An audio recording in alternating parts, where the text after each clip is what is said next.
This morning, a United Airlines passenger is facing federal charges following a terrifying incident on board a Boston-bound flight. I will kill every man on this plane.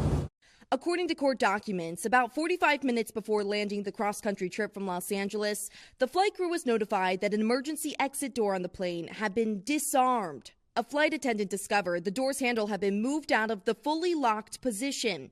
Another flight attendant reporting 33-year-old Francisco Torres had been near the door, leading the crew to believe he had tampered with it. When confronted, Torres allegedly responded, asking if there were cameras to prove it.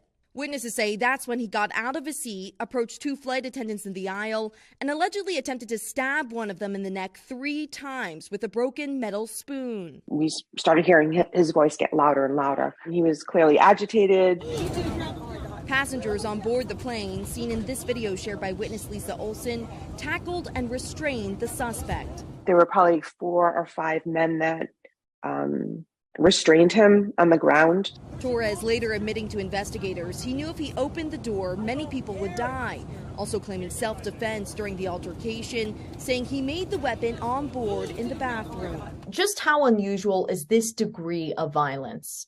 It's extraordinarily unusual, but it doesn't take that much to take a lot of everyday items and turn them into weapons. It comes as we're learning new details about Torres. In 2015, he was ordered by a court to undergo a psychiatric evaluation, according to a lawsuit he filed against a hospital years later, in which he alleged he was misdiagnosed with a mental health disorder. In that suit, Torres, who represented himself, sought $50 billion and a license to carry and use, if necessary, any type concealed or unconcealed firearms and explosives on any commercial transports. The case was later dismissed. United Airlines says it has zero tolerance for any type of violence on our flights, adding this customer will be banned from flying on United pending an investigation. Emilie, this was a very long flight. He behaved this way that we saw on camera 45 minutes before landing. Any indication of what was happening before that?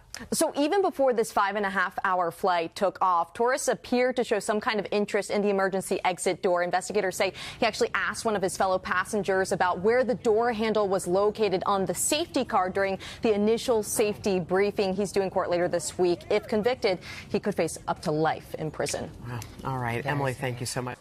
Hey, thanks for watching. Don't miss the Today Show every weekday at 11 a.m. Eastern, 8 Pacific on our streaming channel, Today All Day.